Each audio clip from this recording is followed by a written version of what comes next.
आज ये जो विशाल रूप इस मैदान में बना है सत्संग का, तो दुनियावी तरीके से सोचें तो विशालता का कारण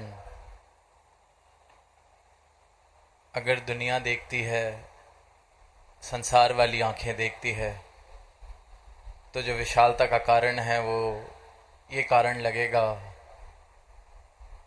कि कितने उत्साह से इतना बड़ा मानव परिवार यहाँ इकट्ठा हुआ है, कितनी बड़ी हाजिरी में यहाँ पहुँचा गया है।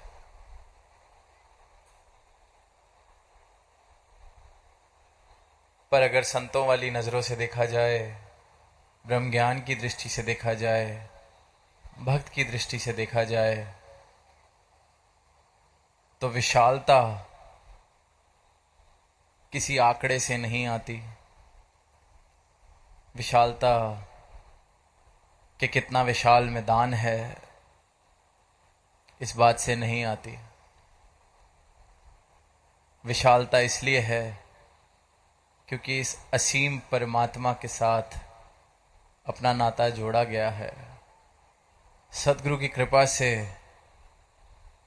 ये ब्रह्म ज्ञान जीवन में आया है, तो इस असीम निरंकार प्रभु परमात्मा के साथ मेरा नाता जुड़ा और मैं भी विशाल हो गया। और फिर ये विशाल हृदय वाले, विशाल भावों वाले, ये असीम से नाता जोड़कर हृदय में विशालता रखने वाले संत कहीं भी जब इकट्ठे हो जाते हैं तो वो विशाल रूप बन जाता है, विराट रूप बन जाता है। तो महत्वता किसी आंकड़े की नहीं, महत्वता उस किसी भी पहलू की नहीं जिसको संसार श्रेष्ठता देता है। क्योंकि जो भक्त की नजर हो जाती है, भक्त की दृष्टि हो जाती है, वो ये ज्ञान वाली दृष्टि, वो घट घट में इस परमात्मा को देखने वाली दृष्टि, वो फिर संसार वाले प्रलोभन उसको नहीं अपनी तरफ उस प्रकार से आकर्षित करते। तो जब सद्गुरु की दृष्टि से ये जीवन जिया जाता है तो सृष्टि भी फिर उस प्रकार ही बदल जाती है। जीवन के मायने बदल जाते हैं, नज़ारे बदल जाते हैं। जिन पहलुओं को श्रेष्ठता ये संसार देता है, उन पहलुओं से उठकर, जैसे कमल कीचड़ से उठकर अपना अस्तित्व बनाता है, वैसे ही भक्त का जीवन भी संसार में रहते रहते उन सभी तौर तरीकों से, उन सभी पैमानों से ऊपर उठ जाता है। क्योंकि ये विशाल परमात्मा से अपना रिश्ता जोड़ लिया है और खुद भी विशाल हो गए हैं। और इसलिए फिर जन जन को जाकर आवाज देते हैं, और एक ही आवाज देते हैं। जो ये पीछे दास के बोर्ड लगा है उस पे भी हरदेव वाणी की पंक्तियां कि जिसकी भक्ति जिसकी पूजा उसका ज्ञान जरूरी है। यही आवाज संत देते आ रहे हैं, आज भी दे रहे हैं, युगों युगों से देते आ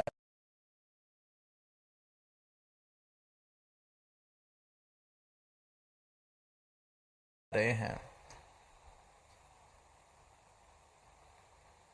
कि पूजा, भक्ति, आराधना, अर्चना बहुत मुबारक है, पर जिसकी कर रहे हैं हर एक इंसान को आवाज दे रहे हैं कि जिसकी ये पूजा करी जा रही है, जिसकी भक्ति करने का प्रयास किया जा रहा है,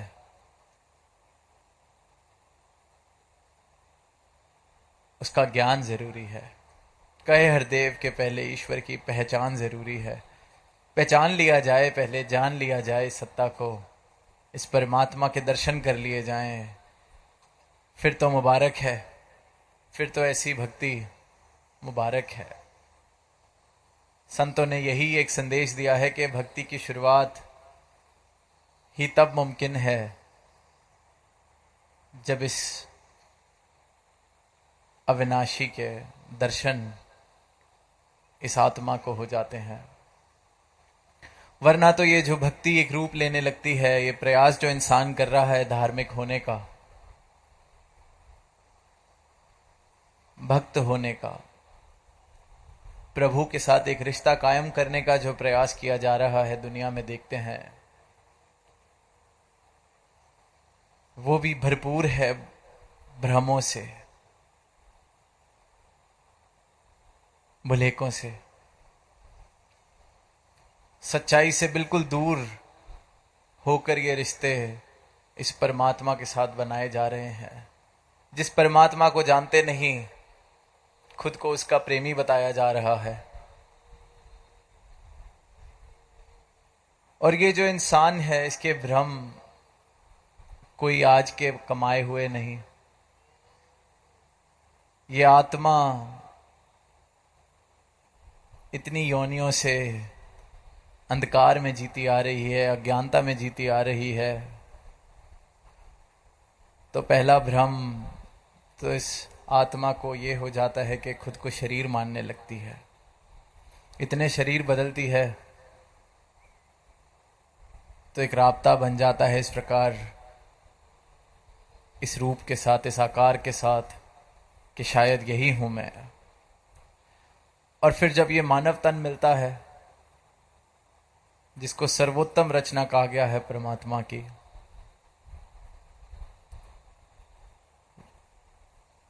ये अवसर मिलता है, तो इस आत्मा को जो पहले ही खुद को शरीर के साथ एक मान चुकी है, फिर जब ऐसा शरीर मिलता है जिसको इस परमात्मा ने सोचने की, समझने की शक्तियां बख्शी हैं, उपलब्धियां प्राप्त करने की शक्तियां बख्शी हैं,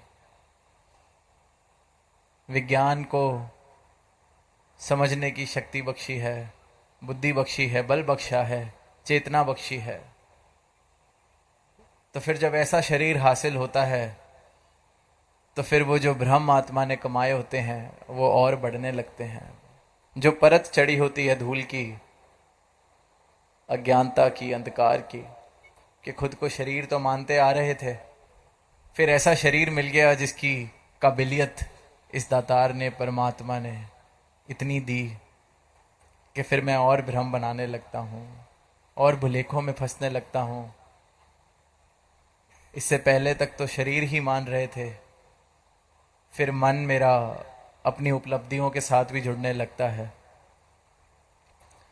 अपनी कुल जाति के साथ भी जुड़ने लगता है, अपने रंग नस्ल के साथ भी जुड़ने लगता है। किस भाषा, किस प्रांत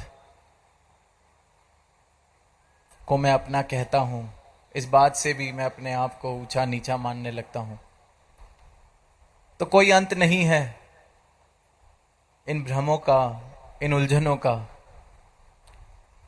और फिर जब इंसान किसी पल में परमात्मा के साथ भी एक रिश्ता कायम करने का प्रयास करता है, तो वो भी भ्रम के आधार पर परमात्मा का नाम लिया जा रहा है, भ्रम के आधार पर खुद को धार्मिक कहा जा रहा है। कुछ चंद कर्म करने से कोई धार्मिक नहीं हो जाता, कुछ दिन में 10-12 नाम लेने से, 10-12 बारी परमात्मा को याद कर लेने से कोई प्रभु प्रेमी नहीं हो जाता। हाल देख रहे हैं दुनिया का कि अपनी श्रेणी तो उनमें गिनी जाती है जो प्रभु प्रेमी हैं, तप त्याग करने वाले हैं, सेवा करने वाले हैं, पर मन के भाव इतने संकीर्ण कि अपने पड़ोस में किसी के यहाँ खुशी आए तो मेरा दिल छोटा होने लगता है।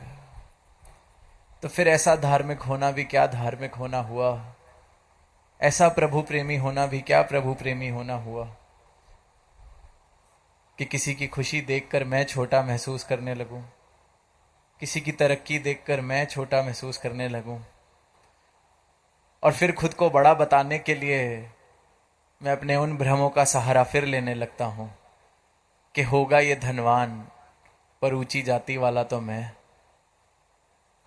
होगा ये पढ़ा लिखा पर गोरे रंग वाला तो मैं, बन गया होगा सामने वाला अफसर पर मेरा जो कुल है वो देखो कितना पुराना। अनेक अनेक भ्रम, अनेक अनेक ऐसी भ्रांतियां इंसान पाल लेता है और सिर्फ इन भ्रांतियों का सहारा इसलिए लेता जाता है ताकि खुद को किसी और से ऊंचा बता सके, अपने मन को ये दिलासा दे सके कि मैं कुछ हूं।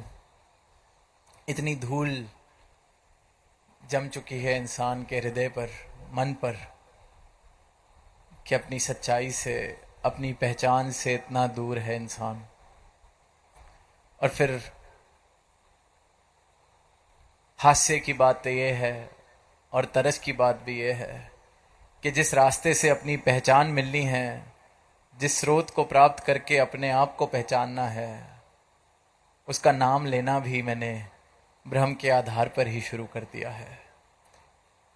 परमात्मा जिसको पाया जा सकता है, जिसको पाकर मैं इन सारे भ्रमों से दूर हो सकता हूं, मुक्त हो सकता हूं, इस परमात्मा के नाम पर ही इंसान ने सबसे ज्यादा भ्रम, भ्रांतियां, ऊंच नीच फैला रखी है। तो ये हाल देखते हैं तो यही लगता है कि इंसान किस तरफ जा रहा है। जो घट घट में देखा जा सकता है उसको सीमित दायरों में बांधने की कोशिश करी जा रही है। जो सबका सर्व साझा है, जिसने सबको बुलाया है, उसको भी ये मेरा भगवान, ये उसका भगवान, ये मेरी पूजा का स्थान, ये किसी और का स्थान, इन दायरों में बांटने का प्रयास इंसान करता जा रहा है। किस तरफ जा रहा है? सवार है अपनी भ्रांतियों के आधार पर सिद्ध करने के लिए, कहीं पहुंचने के लिए, पर उसको पता नहीं चल रहा कि मैं कहीं पहुंच ही नहीं रहा हूं। इसलिए कहा गया जिसकी भक्ति, जिसकी पूजा, उसका ज्ञान जरूरी है। क्योंकि ये ज्ञान अगर जीवन में आ गया सदगुरु की कृपा से तो भ्रम समाप्त हो ही जाने हैं। क्योंकि भ्रम अगर जीवन में है तो उसका सिर्फ और सिर्फ एक कारण है, अज्ञानता, अंधकार, और कुछ नहीं है। भ्रम अज्ञानता और अंधकार है, अंधेरा है, अंधकार है, अज्ञानता है, इसलिए रस्सी को सांप मान बैठता है इंसान।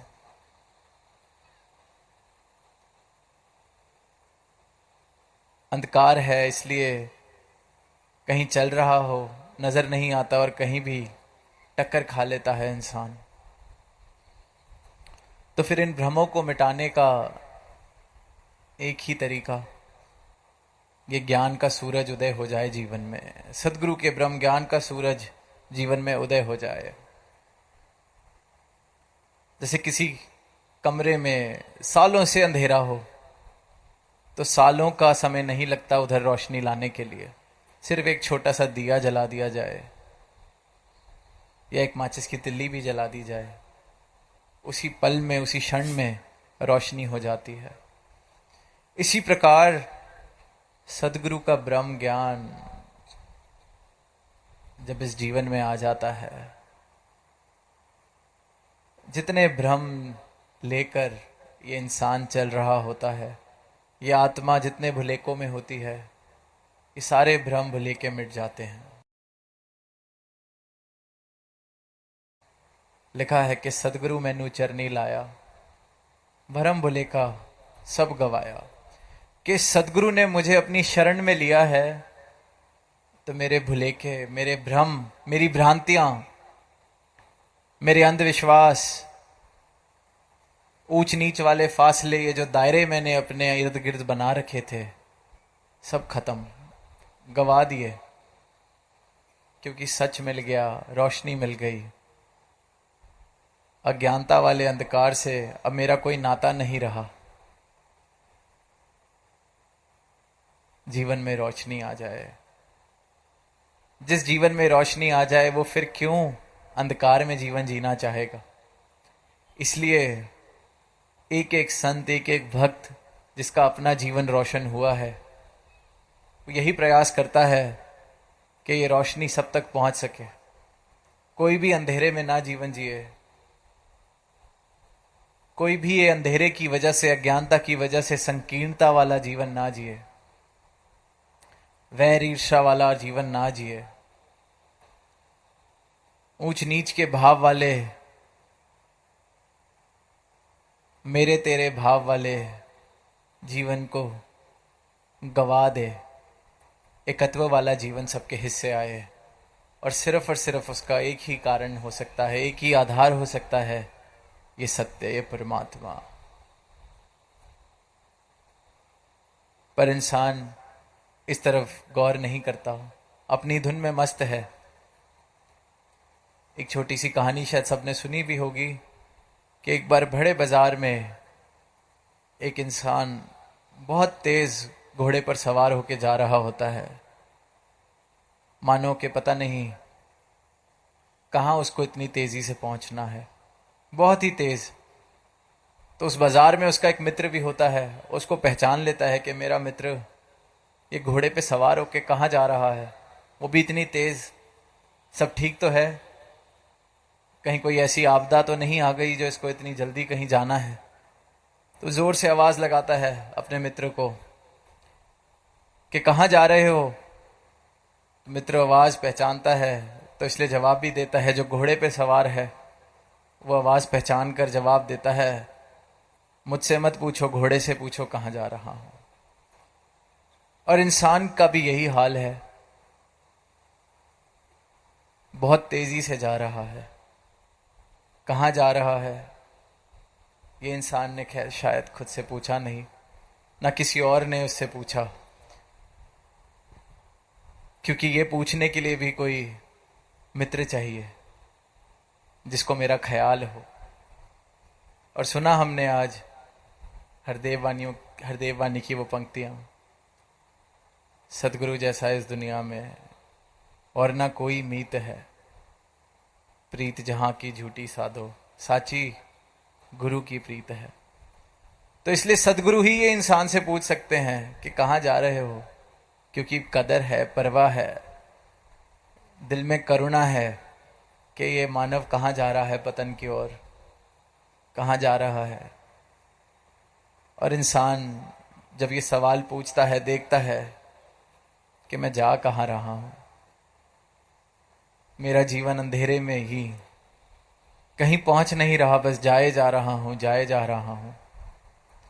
और फिर जो ऐसा इंसान जो इस सवाल को पूछता है अपने आप से, फिर वो सदगुरु की शरण में आकर इस सवाल का जवाब प्राप्त करता है कि जाना कहाँ है, मोल किस चीज का है। वरना तो इंसान अपनी भ्रांतियों के आधार पर चले ही जा रहे हैं। जीवन में जो कर्म कमाए जा रहे हैं वो इस आधार पर ही कमाए जा रहे हैं कि हमारे यहाँ तो ऐसा ही होता है, हमारे संस्कृति में तो ऐसा ही होता है, हमने तो ये ऊंच नीच ही सीखी है, हमने तो ये जात पात ही सीखी है, हमने तो मैं मेरी वाले भाव ही सीखे हैं। तो इन भ्रांतियों के आधार पर ही इंसान चलता जा रहा है। और फिर जब सदगुरु पूछते हैं, क्योंकि सच्चे मित्र हैं, इंसान के सच्चे मित्र हैं, इसलिए सच्चाई वाला रिश्ता कामिल करते हैं, उसके साथ स्थापित करते हैं सच्चाई के आधार पर गुरु के साथ। इंसान भी फिर एक भक्ति वाला रिश्ता इसलिए ही स्थापित कर पाता है क्योंकि इस रिश्ते का आधार सिर्फ और सिर्फ सत्य है। तो जब सदगुरु पूछते हैं कि कहाँ जा रहे हैं हम, इन भ्रांतियों के आधार पर, इन भ्रमों के आधार पर, किस दिशा में जा रहे हैं, तो इंसान देखता है कि सिर्फ और सिर्फ पतन की ओर। इतनी भाग दौड़ के बाद भी सुकून के दो पल नहीं, इतना नाम जप कर भी परमात्मा का हृदय में कोई प्रेम वाले भाव नहीं।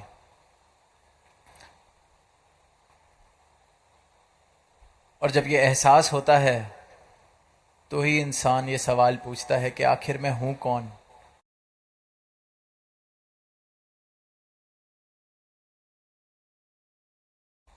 और फिर जो जीवन में एक बूंद के समान जी रहा था, वो सागर जैसी विशालता प्राप्त कर लेता है। और इसलिए फिर ये विशाल है सब कुछ, क्योंकि सागर जैसी विशालता प्राप्त करके यह संत आए हैं। सही मायनों में विशालता प्राप्त करके संत आए हैं। इसलिए संतों के लिए कहा गया है कि संतन के मन रहत है सबके हित की बात। क्योंकि इतनी विशालता हासिल कर ली है, इतनी विशालता प्राप्त कर ली है कि सब अपने लगते हैं, इसलिए सबके हित की बात। संत अगर स्वार्थी होकर भी कोई अरदास करता है तो भी उसमें सबके हित की बात करता है, क्योंकि उसका स्वार्थ इतना बड़ा हो जाता है जिसमें सारी मानवता समाई हुई है। इतना स्वार्थी, इतना बड़ा स्वार्थ, सबके हित की बात। घट घट देखे अलग को, पूछे जात ना पात। हर घट में इस रमे राम को देख रहे हैं, अविनाशी को देख रहे हैं, तो फिर जात पात की बात पूछने की जरूरत कहां है, जब दर्शन ही इस परमात्मा के सब में कर रहा हूं। तो जात पात तो दिख ही रही है, एक ही जात है, ये परमात्मा सबकी जात है। और जिसको सदगुरु की कृपा से ये दृष्टि मिल जाती है, घट घट में इस अलग को देखने वाली दृष्टि मिल जाती है, उसको कोई जरूरत नहीं रहती जात पात पूछने की। उसको समझ आ जाता है कि जात है तो प्रभु की, मेरी भी वही, आपकी भी वही, दिखता ही बस अब यही है। तो इसलिए पूछे जात ना पात। करना क्या है पूछ के, दिख रहा है, साफ साफ दिख रहा है। अपनी जात भी दिख रही है, आपकी जात भी दिख रही है। इंसान बनाया है इस परमात्मा ने, इस परमात्मा की रचना है हम, तो हमारी जात भी तो ये परमात्मा हुआ। ऊंच नीच की भावनाएं, अमीर गरीब के फर्क सब खत्म हो जाते हैं कि सब में इस घट घट में परमात्मा को देख रहे हैं। तो फिर वो इंसान जो घोड़े पे सवार है, जिसके जीवन में ब्रह्म ज्ञान आ जाता है, फिर उसको पता होता है मैं घोड़े को लेकर कहां जा रहा हूं। संसार को छोड़ने की बात नहीं की जाती कि संसार के काम बंद कर दिए जाएं, त्याग ले लिया जाए, वनवास ले लिया जाए, कहीं ऐसी स्थान पर चले जाएं जहां अपने परिवार को छोड़ के,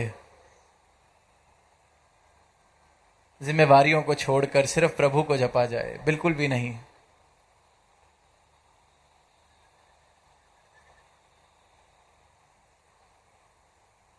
इस परमात्मा को प्राप्त करके अपने जीवन के हर एक पल में बसा लेता है भक्त। हर एक पल में इस परमात्मा के साथ अपना रिश्ता कायम करके रखते हैं। और आज से ही नहीं, युगों युगों से। संसार छोड़ने के लिए तो कहा ही नहीं। जिन भी कारणों से देखते हैं इतिहास में भी, अगर प्रभु राम को भी वनवास जाना पड़ा,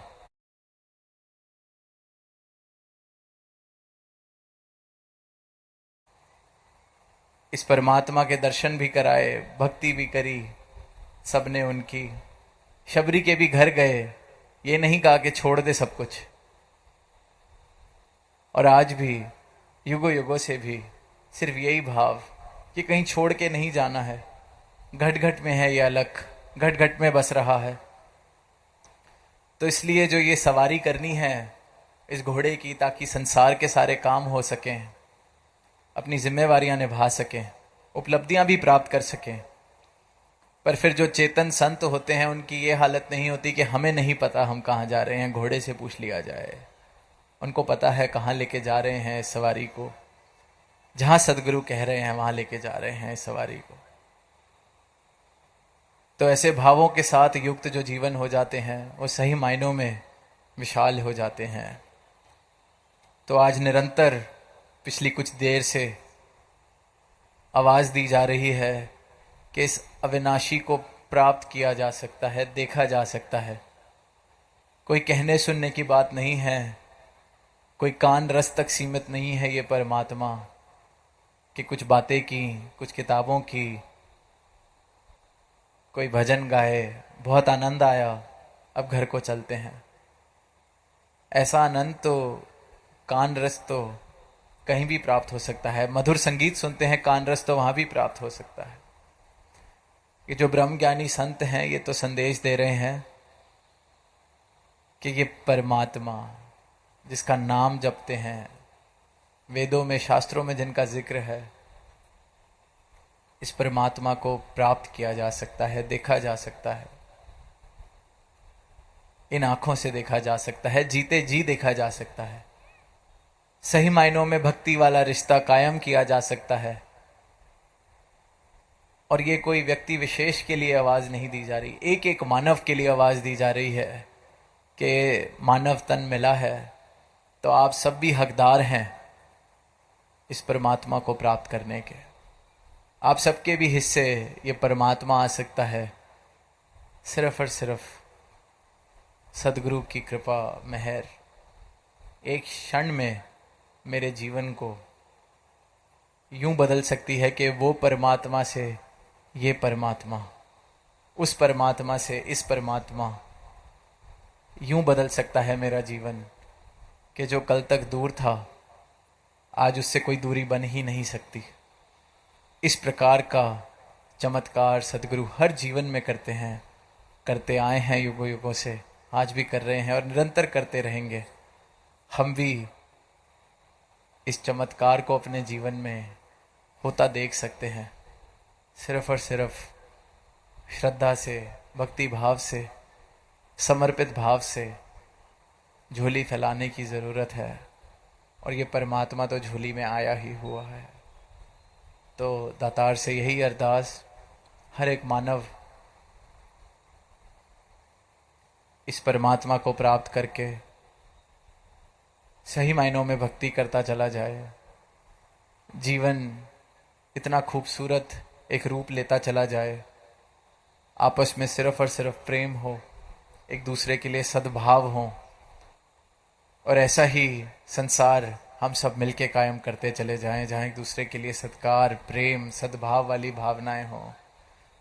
तो इन्हीं शब्दों के साथ दास इजाजत चाहेगा प्रेम से कहना धन्यवाद।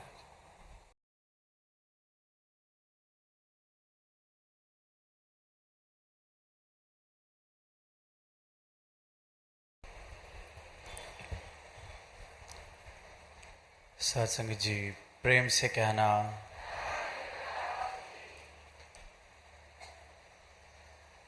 आज यहाँ इस स्थान पर आप सभी के बीच शामिल होने का अवसर मिला है। ये विशाल सत्संग का रूप सजा है और परमात्मा का यशोगान करते हुए, इस निरंकार की, इस दातार की महिमा गाते हुए संतों ने यही एक आवाज़ दी है कि ये जीवन जो जिया जा रहा है, ये जो मानव तन मिला है, ये बहुत अनमोल है। युगों युगों से संतों ने यही संदेश दिया कि ये बहुत अनमोल अवसर, बड़े भागों से मिलने वाला अवसर प्राप्त हुआ है। तो इसकी कीमत कैसे डाली जा सकती है? इसकी कीमत सिर्फ और सिर्फ इस परमात्मा को प्राप्त करके, जो ये आत्मा है जो इस तन में, उसको इस परमात्मा से मिलाकर, अपने स्रोत से मिलाकर इस जीवन का मूल डाला जा सकता है। और ये आज का कोई संदेश नहीं संतों ने अनेक अनेक तरीकों से इतिहास में देखें या आज के समय में देखें, ना कोई उम्र के मोहताजगी, ना कोई नर नारी का फर्क, जिसने भी भक्ति की इस परमात्मा की यही कहा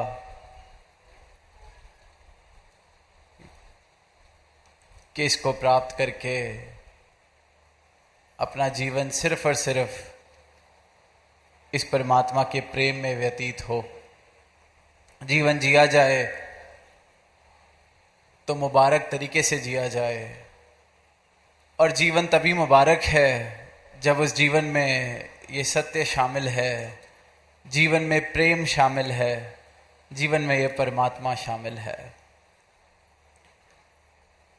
अभी ये जो गीत की पंक्तियां सुन रहे थे, सबके लिए अरदास की जा रही है कि हर जगह सुख हो, हर घर में प्रेम हो, ये सारी दुनिया सुख शांति चैन अमन और प्यार भरी बन जाए। और यही अरदास भक्त करते हैं। भक्त की अरदास कभी भी सिर्फ अपने लिए नहीं होती। भक्त की अरदास कुछ सीमित लोगों के लिए नहीं होती। भक्त मांगते हैं इस परमात्मा से तो सरबत का भला मांगते हैं, सारी दुनिया का भला मांगते हैं, सबके कल्याण की अरदास प्रार्थना इस प्रभु से करते हैं। जो शब्द सुनते हैं वसुदैव कुटुंबकम, भक्त सही मायनों में इस भावना को जीता है, क्योंकि जिसके जीवन में ये ब्रह्म ज्ञान सदगुरु की कृपा से आता है, उसके जीवन में अपनी पहचान जब आ जाती है तो वो फिर किसी सीमित दायरे में अपने आप को नहीं रख पाता, देख पाता। फिर उसकी खुशी कुछ स्वार्थ भरे कारणों पर निर्भर नहीं करती कि मेरी कोई मनोकामना पूरी हुई तो मैं खुश हूं, मेरे घर परिवार में मेरे बच्चों के कोई उपलब्धियां उन्होंने प्राप्त की तो मैं खुश हूं। फिर ऐसा इंसान, ऐसा मानव जो इन दायरों से बाहर आ जाता है, इस परमात्मा को प्राप्त कर लेता है, वो सबके कल्याण में खुश है, हर किसी की खुशी में खुश है, हर किसी के लिए उसके मन में प्रेम है, दया का भाव है, एक कोमल हृदय लेकर चलता है। फिर उसकी खुशी इस बात पर निर्भर नहीं करती कि आज मेरे घर में एक रूखी सूखी रोटी बनी है या पूरी दावत हो रही है। वो इस बात से भी खुश है कि मेरे पड़ोस में सब चैन की नींद सो रहे हैं, पेट भर कर खाना खा रहे हैं। दुनिया में अक्सर देखते हैं, अक्सर ये बात सुनते हैं कि इंसान अपने गम से इतना दुखी नहीं जितना किसी और की खुशी से दुखी है। पर ठीक इसकी विपरीत अवस्था होती है संतों की, भक्तों की। सबके भले में अपना भला, सबकी खुशी में अपनी खुशी, क्योंकि मैं मेरी वाले दायरे ऐसे जीवन से खत्म हो जाते हैं। कण कण में भी इस परमात्मा को देखते हैं और घट घट में भी इस परमात्मा को देखते हैं। और ऐसे नज़ारे को, ऐसे नज़रिए को, ऐसी दृष्टि को ही भक्त वाली दृष्टि कहा गया है। और ये सिर्फ और सिर्फ वक्त के सतगुरु की कृपा से ही हासिल होती है। फिर उसके जीवन का आधार, ऐसे इंसान के जीवन का आधार ये संसार की वस्तुएं या संसार के रिश्ते नहीं होते। वो समझ जाता है कि ये संसार चलायमान है, चल रहा है, जो आज है वो कल नहीं है।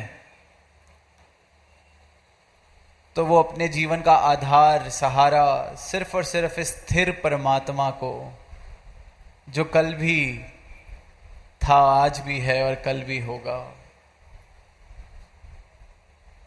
अपने जीवन का सहारा, अपने जीवन का आधार इस सच्चाई को बनाते हैं, इस परमात्मा को बनाते हैं। जिस चीज ने कल ही नहीं रहना या अगले पल का जिसका नहीं पता, ऐसी चीज का सहारा लेना या ऐसी चीज को आधार बनाना तो कोई समझदारी वाली बात नहीं लगती। और यही बोध, यही चेतनता, यही एहसास जब जीवन में ब्रह्म ज्ञान आता है तो मानव को हो जाता है कि ये जो मैं देख रहा हूं, जिस चीज के पीछे मैं भाग रहा हूं, जिसको मैं बांधने की अपनी मुट्ठी में कोशिश कर रहा हूं, ये सब चलाईमान है। जिसके सहारे अपनी खुशी देखता हूं, अगर किसी सहारे या किसी को ऐसा आधार मैंने बनाया कि ये मेरे जीवन में अगर हो तो मेरे जीवन में बहुत खुशी होगी, चाहे वो मेरी कोई रिश्तेदारी है, चाहे वो कोई ऐसी वस्तु है, चाहे वो माया है कि इतना धन अगर मैं कमा लूं या इतना यश मैं अगर कमा लूं तो मैं खुश होऊंगा। पर सोच के देखें, ये तो सारी वो वस्तु हैं जिनकी कोई गारंटी नहीं, जिन्होंने बदलना ही है। जो इस चलायमान संसार जो हर पल में बदल रहा है, उसके अंदर माया कहा ही इसलिए गया है इसको क्योंकि बदल रहा है, स्थिर नहीं है, एक जैसा नहीं है। और सदगुरु माता सुदीक्षा जी महाराज अक्सर एक मिसाल अपने प्रवचनों में देते हैं कि कभी आंधी आ रही हो या बहुत तेज तूफान आ रहा हो तो कहा जाता है कि किसी ऐसी चीज को पकड़ो जिसकी जड़ जमीन में मजबूत है। इसलिए कोई कभी किसी पेड़ को या किसी ऐसे खंबे को पकड़ लेता है जो आप स्थिर है तो बच जाते हैं। और ऐसे ही मौके पर किसी ऐसी चीज का सहारा लेने की कोशिश की जाए जिसने खुद ही उड़ जाना है उस तूफान से, आंधी से, तो फिर सहारा लेने वाला भी अपना नुकसान कर बैठता है। और इस चलायमान संसार में अगर किसी का आसरा, किसी का आधार भक्त लेता है तो वो अपने सदगुरु का और इस दातार परमात्मा निरंकार का, क्योंकि जान लेता है परमात्मा को सही रूप में, सही मायनों में इस परमात्मा के दर्शन कर लेता है। सिर्फ बात नहीं करता परमात्मा की, सिर्फ नाम नहीं जपता परमात्मा का, सिर्फ कोई माला नहीं फेरता परमात्मा के नाम की, परमात्मा को जानकर प्राप्त कर लेता है, अपने जीवन में शामिल कर लेता है। ये भी बोध हो जाता है उसको कि मैं भी इसका अंश हूं। ये आत्मा को जब ये परमात्मा मिल जाता है तो ये जो भ्रम जीवन में होते हैं सब गिरने लगते हैं, सब खत्म होने लगते हैं।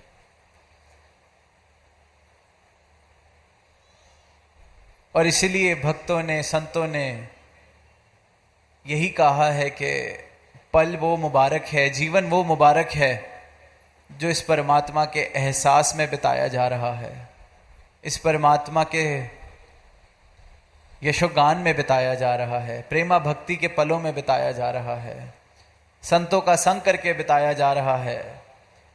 क्योंकि संतों के संग में इस परमात्मा के साथ मेरा रिश्ता और भी गहरा होता है, क्योंकि हर एक महात्मा, हर एक संत इस परमात्मा को जानकर अपनी भक्ति निभा रहा है। और फिर वो पल बड़े मुबारक वाले बन जाते हैं, जीवन बहुत मुबारक वाला बन जाता है जो इस सत्य के साथ, इस परमात्मा के साथ बिताया जाए।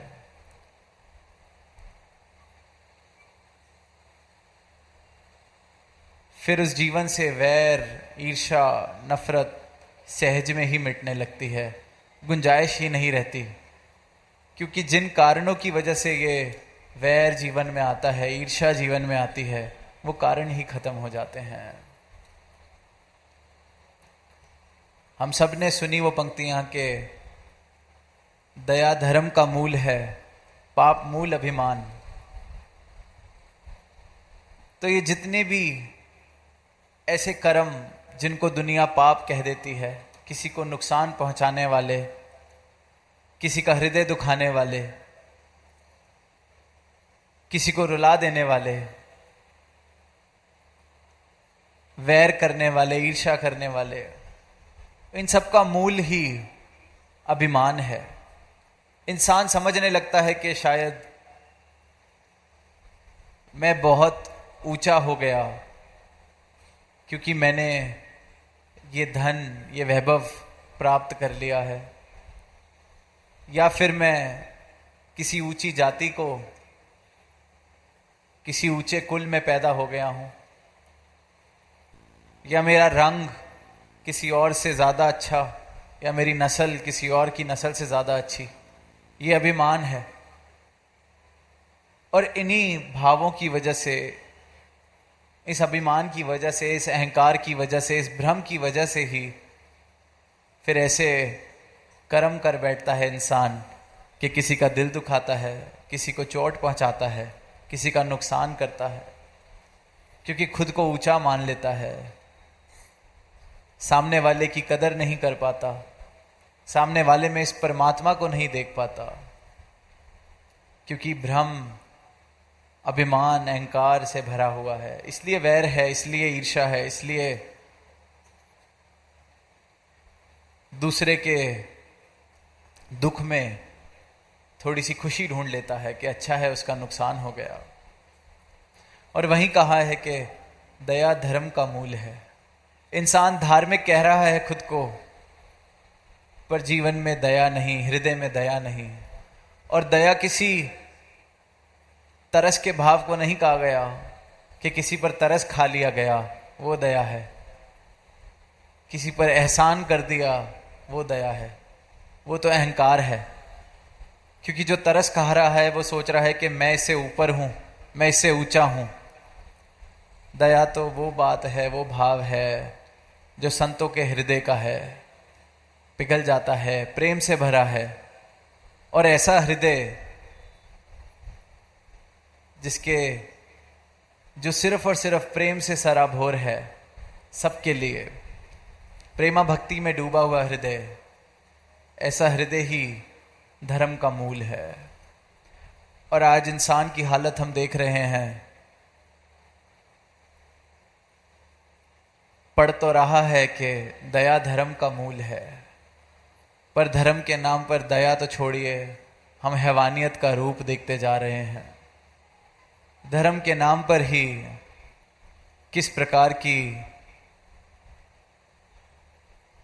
हालत इंसान ने एक दूसरे की कर ली है।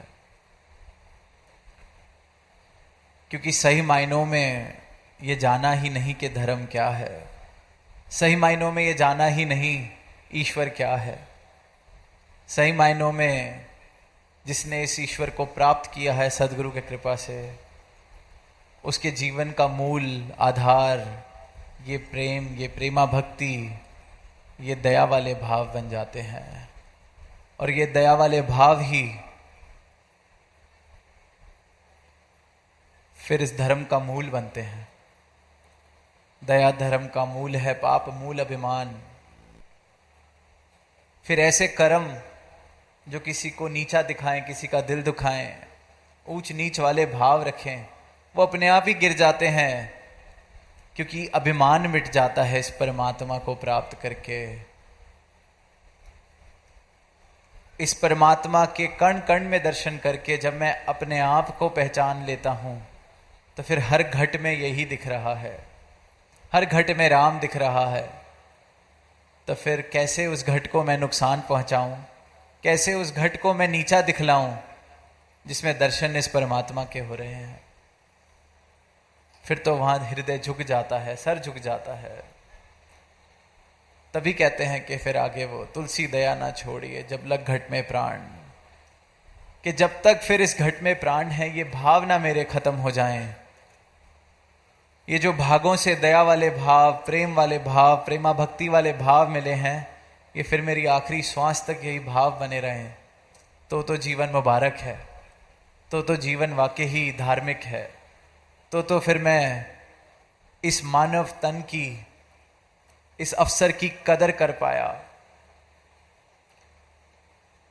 और यही एक आज भी और युगों युगों से भी संदेश इंसान को दिया जा रहा है कि कदर कर सकें ये जो अवसर हमें मिला है, इस अवसर की कदर कर सकें। ये जो आत्मा को अवसर मिला है इतनी लंबी यात्रा करने के बाद इंसानी तन में आने के लिए, तो ये इस इंसानी तन में आकर इस परमात्म को प्राप्त कर ले, प्रेम से सराभोर जीवन हो जाए, प्रेमा भक्ति से सराभोर जीवन हो जाए, तो जीवन मुबारकबाद के पात्र है। और सही मायनों में भी धार्मिक वही जीवन कहलाया जा सकता है, वही इंसान कहलाया जा सकता है जिसके जीवन में प्रेम हो। प्रेम के आधार पर, इस परमात्मा के आधार पर जो जीवन जिया जा रहा है वही धार्मिक जीवन है। बाकी तो कहने को इंसान खुद को धर्म का रक्षक भी कह देता है, पर जो काम है वो बिल्कुल उससे विपरीत। तो धार्मिक काम अगर हमने करने हैं, धर्म का रक्षक हमने बनना है, तो अपने जीवन में इस परमात्मा को, अपने हृदय में इस परमात्मा को बसाते चले जाएं, प्रेम को बसाते चले जाएं, और हर एक इंसान में इस परमात्मा के दर्शन करते हुए सबकी तरफ समर्पित होते चले जाएं। और आज यहाँ आने में आप सबके दर्शन करके बहुत खुशी भी प्राप्त हुई, और आगे भी स्थान स्थान पर जाने को मिलेगा। तो यही भाव के ये मैनपुरी स्थान का नाम है, शहर का नाम है, तो यही मन में भाव आ रहे हैं कि मेरी भी मैं पूरी की पूरी समर्पित हो जाए। तो इन्हीं भावों के साथ दास इजाज़त चाहेगा, प्रेम से कहना धन्यकार जी।